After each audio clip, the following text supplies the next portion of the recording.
Okay, so today I'm gonna be reading, not listening, reading all of the Saga of Heroes like stuff in this book.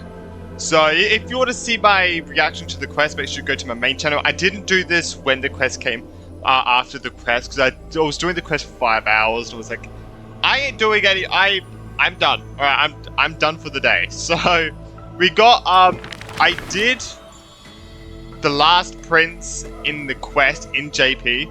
I listened to it in JP. There is no EN voice for this, which is insane. There's a JP voice, there's no EN. So I'll be reading it. So we're going to be reading to the Server of Deaths, and then we'll be reading to Tribbies and Aglayas and stuff. But yeah, I read this one in the quest, so if you want to see my reaction to that one, go there. Alright, let's do it. Whirling in fallen blue. I see a sword that grants death, a shackle of destiny. Next to the silver-haired girl, worshipped at the demise hallow. The sword stained with unknown blood, lying shattered and snapped. The shackle-chained pale wrists, Jesus Christ, dotted in thickening rust. The priest asked with a shaking voice, upon whose fingertips will the butterfly perch. Alright. The girl never answers, like death itself, wreathed in silent solemnity. People often say that dying is to meet the palm of the hand of shadow, and dreaming is to be brushed by their fingers a little. In the mirages when the girl petted death, she sees black waterfalls foaming and bellow, pouring down from the chasm in the sky, where the solitary tower withstands torrents shallow. When she shakes, what the okay. When she wakes, she can still feel the water's freezing touch, and the cacophonies billow. Like the wail of the dead, the howl of beasts, in confusion, delirium, and clamors hollow. The girl's embrace is not meant for the living. Thousands have entered the eternal sleep in their arms, granting to the dead solace and dignity. She mentions the ferocious warrior feared in battle. She did not go with a smile, but to me she cursed. Oh! Oh, life's end, how ugly you are. How despicable. I might actually go back to my days now. I'll do my days after this one. Oh, okay. And from that day on, she adorned herself. Her dress, white as a radiant moon, became always dotted with flowery petals. For if death cannot be avoided, So I says wish the it girl. could contain beauty more plentiful. Oh, for if death cannot be avoided. Oh, okay. Among the manifold rites about death, the ones she knows with most intimacy are burial rites. One burial of unfamiliar contents after another wherever she presided. From the angelic visage of a babe passed in the cradle to the despairing eyes of the mother drowning in sorrow, for the scars on a war-battered general's torso, to the unending tears pouring from his bereft widow. Yet she remembers not a single living human she had seen. Even in the mirror, she thinks her own face strange with an alien glow. Feels like I'm actually reading like a whole friggin' book right now. Holy shit. In the countless worlds buried in forgetfulness, the only thing she manages to glean is a mockery to fate, a sarcastic whistle. Stay alive. Who is that? I was gonna say it's a Galea, but it's not. When she cast aside the shackles and stepped beyond Idonia. A deja vu most violent seizes her whole. Did she, perchance, conduct some previous escape? Illusions dance across her eyes. She had once drifted in an endless river, then drove her single boat out of the deluge. She had wandered in the battlefield covered in corpses, then recovered the path back to life. Why must she escape over and over again? She now knows the answer and quivers, for it is a ludicrous surmise. The woman embodied death walks this world only because she knows she must stay alive. But alas, at that time... The art's cool, I really like the art. At that time, she knows not. The death is not the end. It is only a butterfly landing on a withered branch. Utterly meaningless, profoundly trite. What? Okay, this is crazy. Alright. Damn, that is a story. That is a story.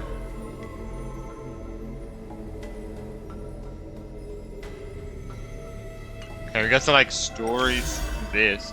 The glorious age falls and crumbles, and even death must seek a home. She passed through Adonia and souls well in her palms, yet there was no hatred in those sounds. Is glory equally priced to death?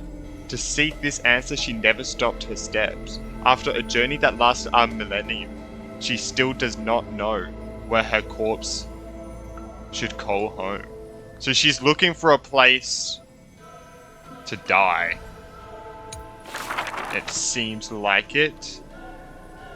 Alright, let's do my days. Interesting. I'm really interested to learn more about Castrius. I am really interested. Alright.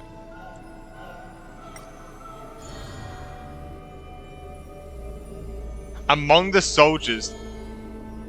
There's no glory.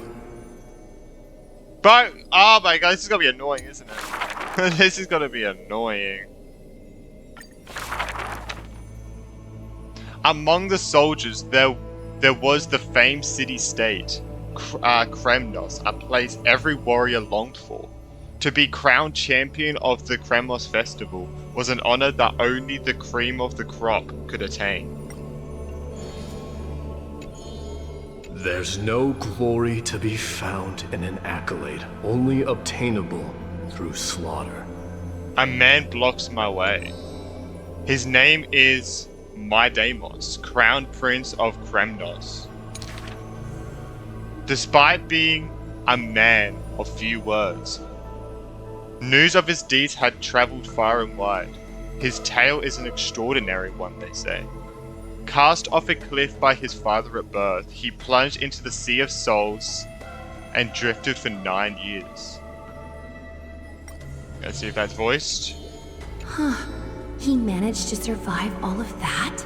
Even the god of death turned him away. Damn! An immortal body. A gift bestowed upon the man. Oh yeah, because he was like blessed / cursed with an immortal body, right? As with every other Christos heir in Amphoreus, a blessing, yet also his curse. It was like I'm writing like a poem, like I'm reading a poem. The taciturn man is seated at the table, expecting me to break the silence. Before us is a cup filled to the brim with a crimson liquid.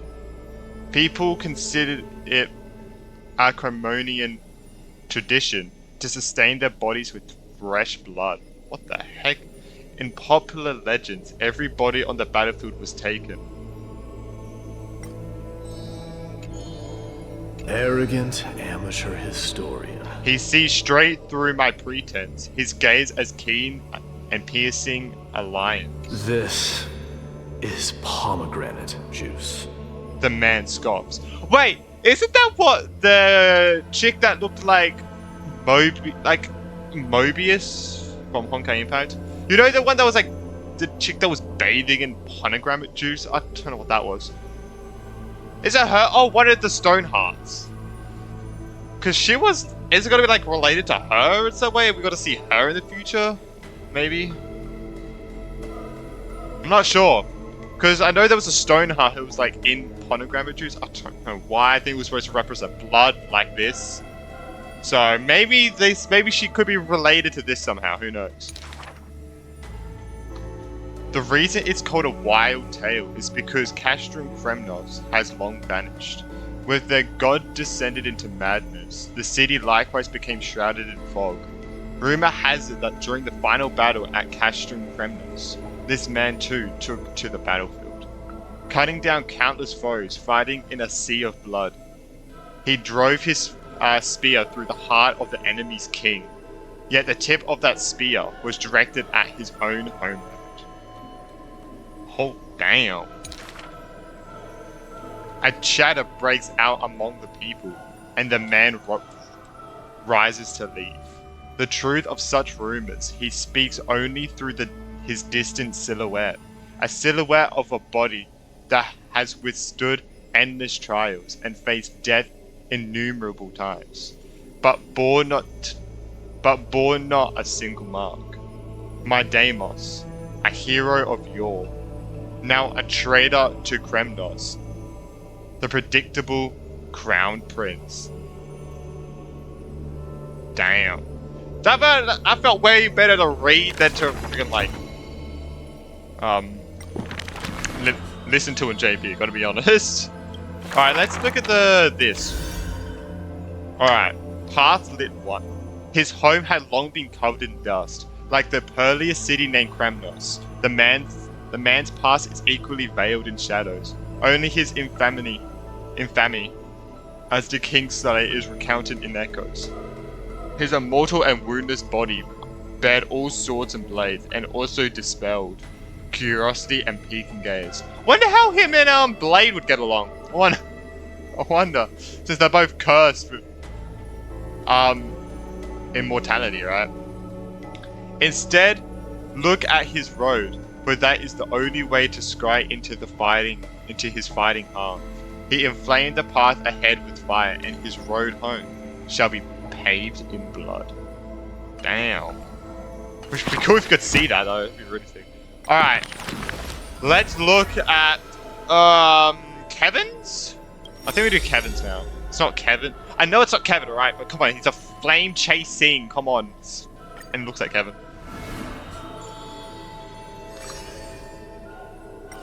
Oh, it's already there, okay. That lost voyage. In Amphoreus, untitled statues are a prevalent sight.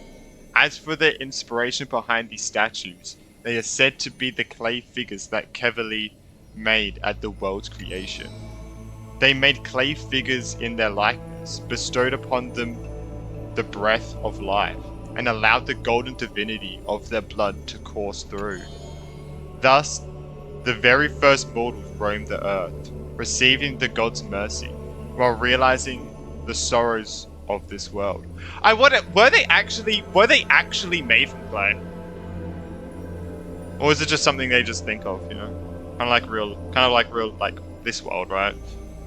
I wonder, or maybe like, I wonder if these people were actually created by the gods, or the titans, or because the gods are the eons, the titans are the gods of this world.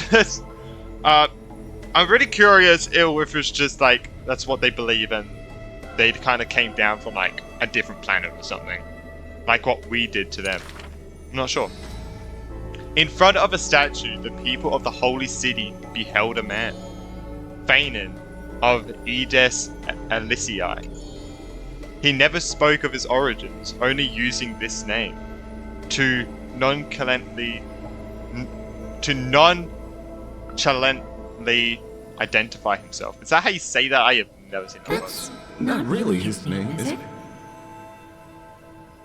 People cast sidelong glances at him, their minds swirling with doubt. I mean, the first one is, I don't know if that's, yeah, that is. The man merely responds with a breezy smile, neither confirming nor disproving their speculation. Phanon is a soldier, one with divinity coursing through his veins. Responding to the Gold Weaver's rally call, he travelled long and far to reach the holy city.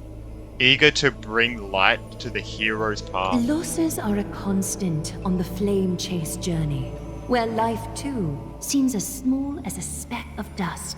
That's a Galea, right? I recognize the voice. She has the most unique voice, I feel like, out of the whole game. Because it's an accent that I haven't heard at all in a Hoyoverse game, so, yeah. Ballads reach him through the breeze, as those soft voices meant for him, and he responds in kind. No matter. My existence is of little consequence. Okay. Addis Elysiae, the man's hometown, shrouded in secrecy just like his past. Some have searched for that distant village, yet found it neither written about nor passed down through song. In every nostalgic reflection, the man crafted a vision of paradise with his exquisite poetry. Yet within the ancient text of the holy city, the history of that frontier village remains more obscure than the days to come. Oh, kind of like when Dan Hung was like, oh, I'm from this place. It just doesn't even exist. It just made up some shit. Oh no. It probably exists though, I would say. But he represents Kevin, so speculation is definitely needed with him. In the far-off future, the land of Amphoreus will bear the marks of the hero's footsteps. With sword in hand, the man will inscribe an eternal mark in their Christos. How do you say this again? The Christos epic. Christos? I think that's how you say it. Yet his real name may never be heard in this world again. Oh wait, so Vaynon's not actually. Losses are a constant on the flame chase journey. Come on, it's so similar to flame chases, it's ridiculous. I'm sorry, I can't get over that. Some too losing themselves. I love how it changes to like basic to like detailed. No! What the fuck? Don't get rid of it. I didn't even finish reading it. What the fuck, my guy?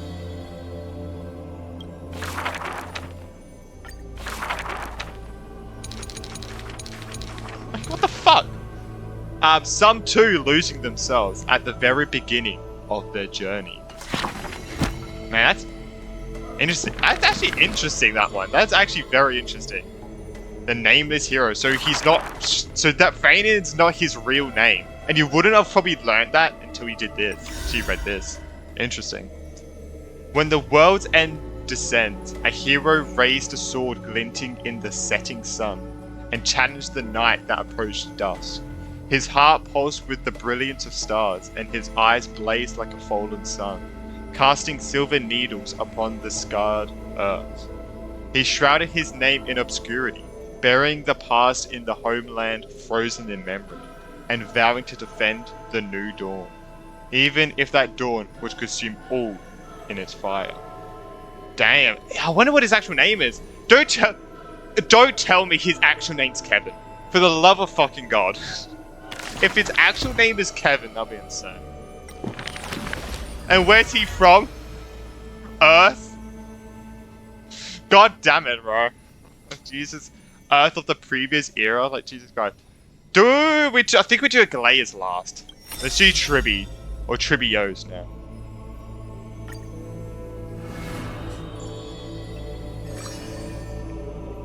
Oh wait, we got two!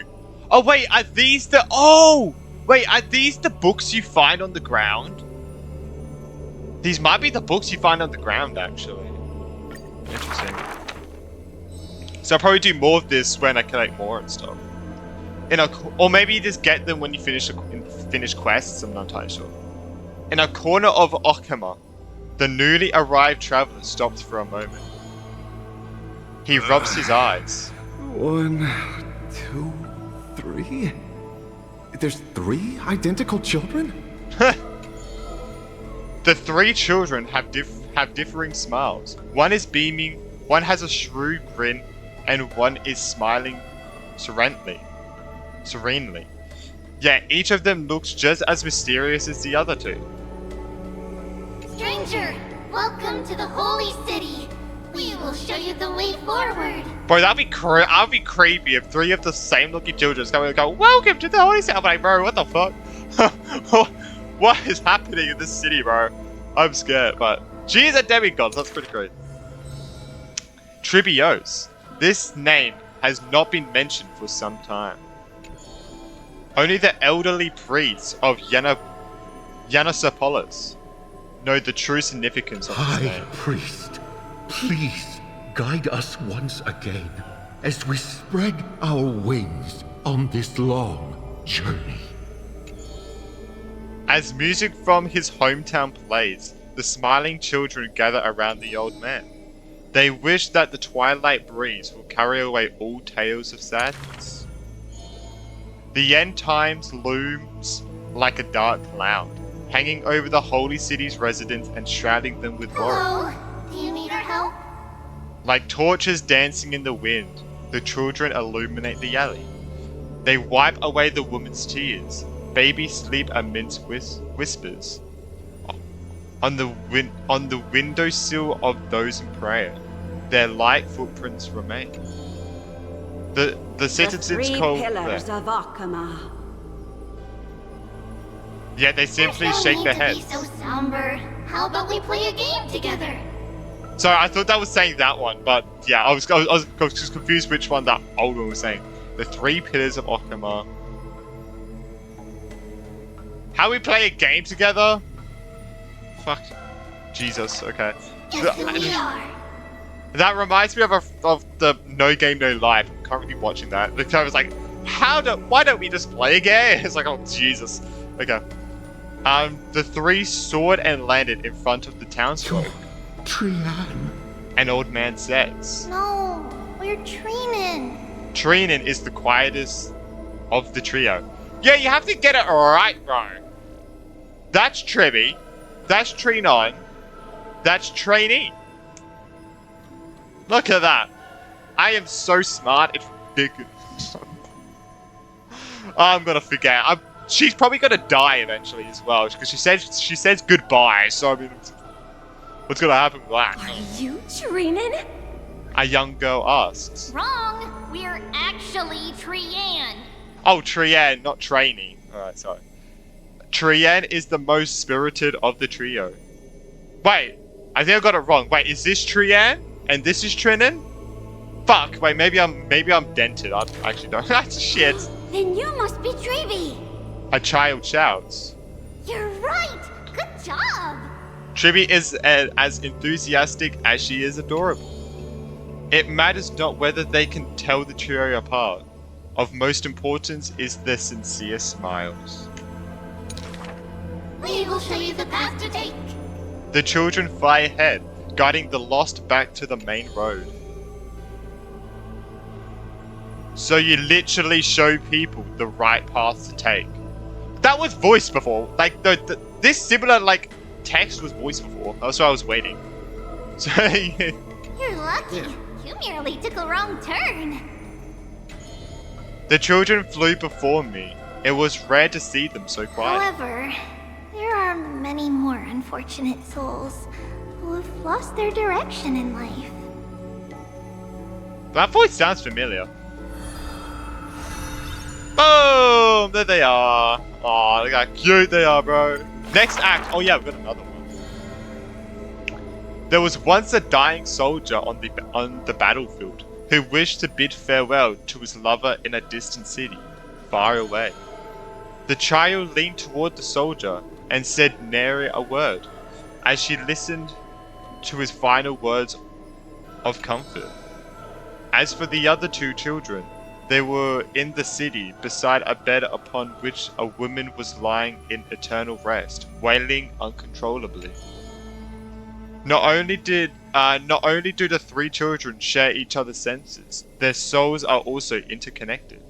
When one is filled with grief, the other 2 will burst into tears as well. Interesting, okay.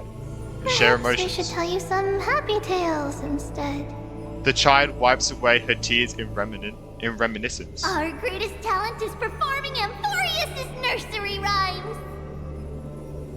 Nice! But those nursery rhymes have been told over and over. That any literate child could recite them by heart. How rude! The child gently flicks my forehead. You acting on the nursery rhyme author's heartfelt intentions instead. In this lush land by God's chosen, giants raise their glasses in a toast. People commonly see the children riding on enormous flaming torches, looking like shooting stars blazing through the holy city. How dangerous. An old man worriedly wishes the children to stop. Not Trinan. The quiet child shakes her head. That's Trian! The exuberant child raises her hand. Ugh, stop nagging. The mischievous child. Can't I just play with something I've created? Oh no. That's that one that looks like has the angry eyes. Every child in the world loves to play, and Chibiyo's is no exception. Every child in the world is afraid of pain, yet Chibiyo's tries to act tough. Initially, there were many more of us. The others have merely gone one step ahead. You said that sad. What do you mean by one step ahead? You mean they died? So there were many more Tribuyos, like people that looked like her. Interesting. But that I'm gonna say dead. The children swore. What the fuck happened? The children swore they were already adults, yet they carelessly hit the city gate. They cried out in pain together. The tripartite prophecy is but a distant ritual, and the Chrysos war a painful dream. Echoes from the god of infinity occasionally jolt her away, and the distant travel of her identical sisters sometimes inspire uncertainty within her. A new journey only begins when the previous one comes to an end. Despite time marching forward endlessly, the children always manage to stay true to their hearts. They are all that remains of one another. Did that go? Oh! These light up more and more, so there's 5 for each. I think when I collect all of them... Well, I need to go back. I think when I collect all of them, I'll read through all of them at a time. Again.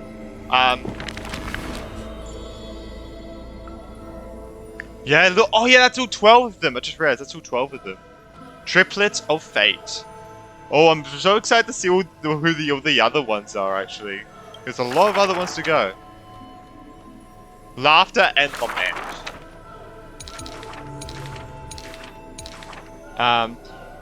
They are all that remains of one another. Their senses intertwined. Their souls in communion. So yeah, they're all connected and there were more of them. Interesting. Yeah, so in the future, when I guess when we collect all of them, when we get all 5 of these, I'll go from 1 to 5, one video, go to a different character, 1 to 5 for that character. That's probably what I'll do, to be honest. It'd be like a nice little story time. You know, be nice.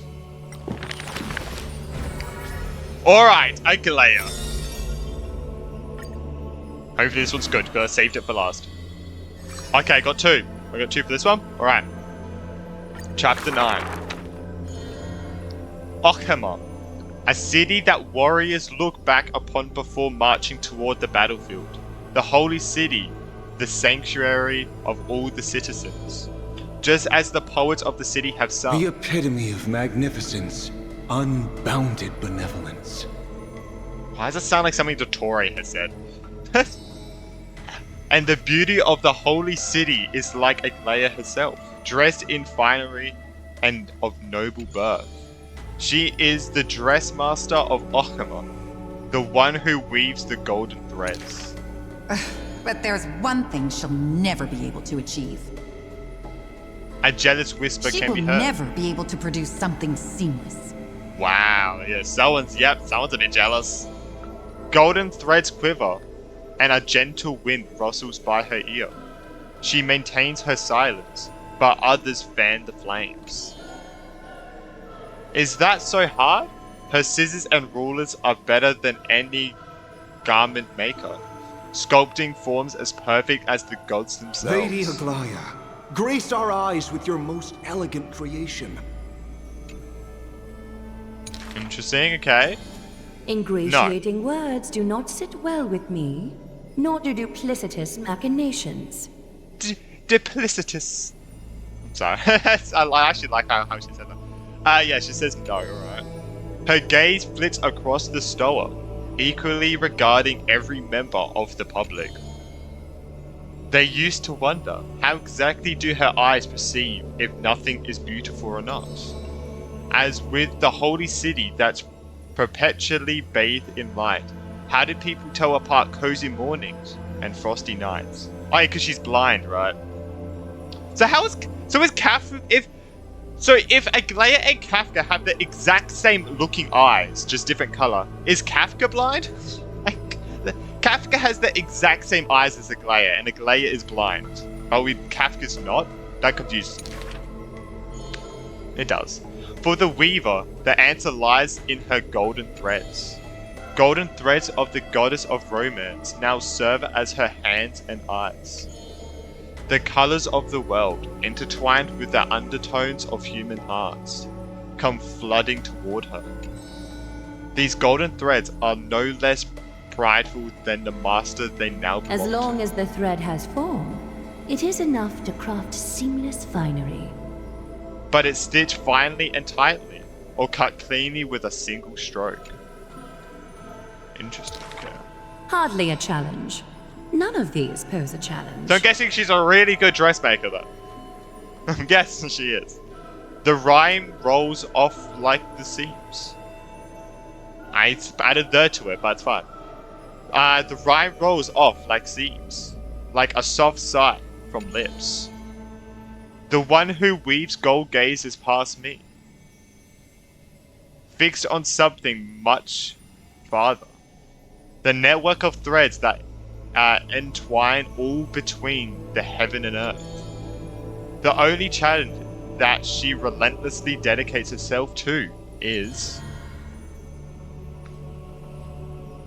weaving the fate of Okhima into a flawless, beautiful city. I'm gonna guess those two last words.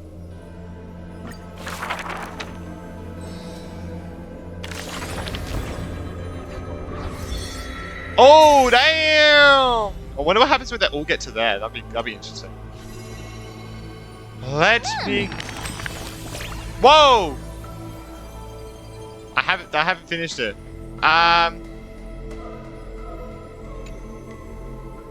I believe in work-life balance.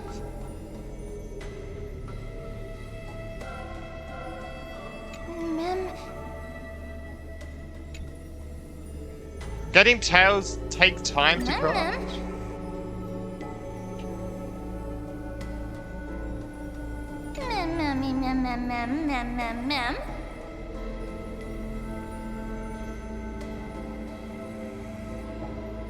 Aww. Cute.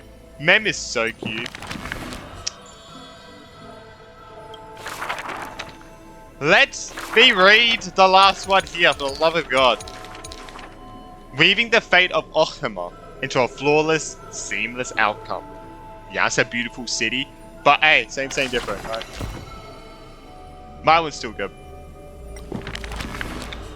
Alright, now we got one more of hers to go. Pity of emptiness and regrets. A long line stretched across the square.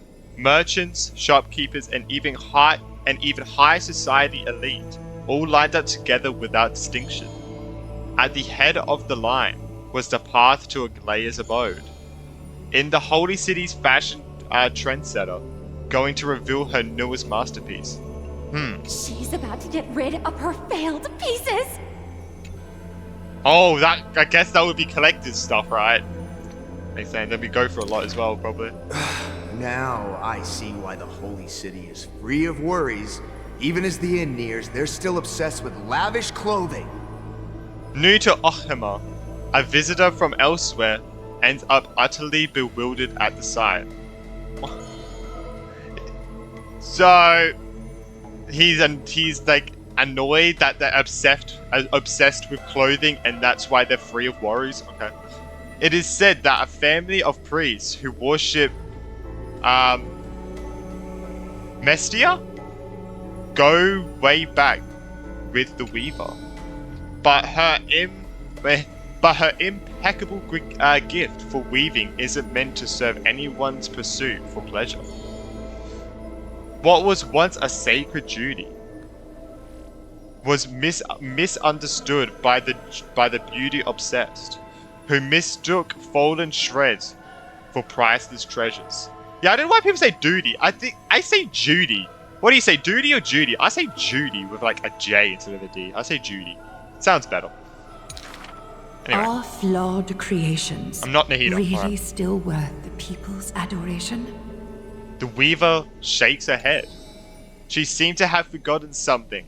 It is precisely the flawed hero who walks ahead of the crowd, who casts a long shadow over the world, and who strides toward everlasting daylight. There are, nevertheless, people whom the Weaver is willing to sew and tailor for. Her conditions are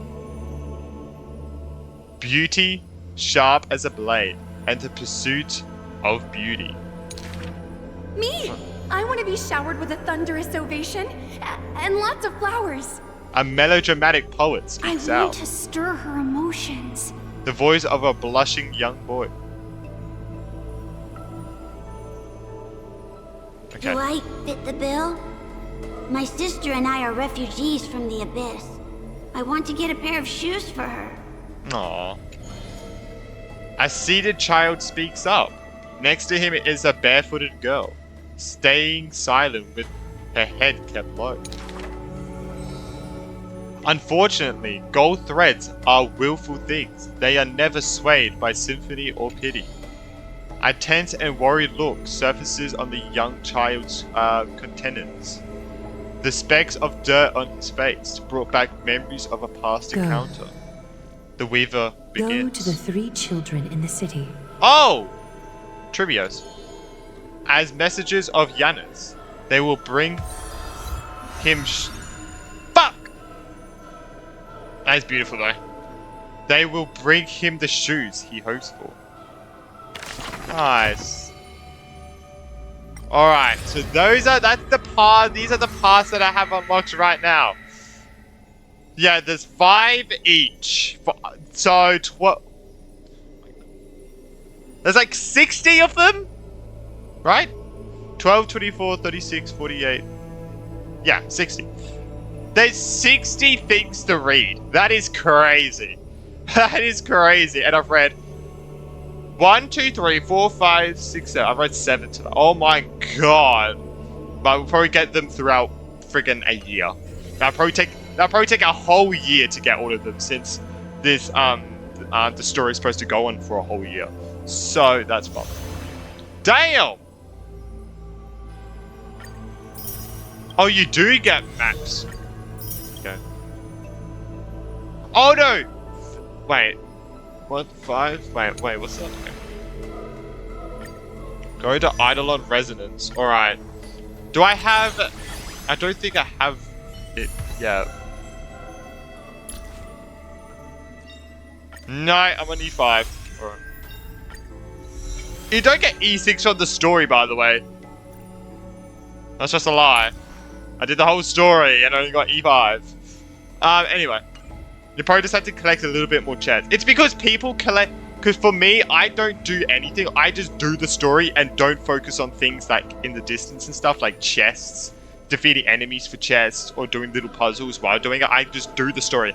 And that's why people's playthroughs go for 10 hours. It's 8 hours, people. 8 hours. 7 hours minimum. But yeah, that was all the stories. I wanted to read them. Oh, by the way, it's so cool how it's like the moon phases. I think that's really cool. But yeah, obviously I'll probably read more of them in the future when they come out. Oh wait, there's a new one. Wait, there's a new one? Oh god, we need to farm this one. G to the this. And this one is almost run out. Sorry, I'm just doing this. Wait, let me... which ones do I do? Yeah, I never do credits. I mean, I'm never gonna run out of credits, like, ever, so there's no point. But yeah, that was me reading all of them. Okay, do you really expect me to do that after I did a 5-hour quest? Nah. I was never gonna do that. But yeah, that was really fun. That was really interesting. After reading the first 7 segments of the story, you fall deep in thought. It is interesting. It is it's good. That was called pure fiction or something. It is interesting how the trios are like interconnected. Kevin or Fainin, that's not his real name. That's very interesting. I'm very excited to get all the other ones. Very excited for that.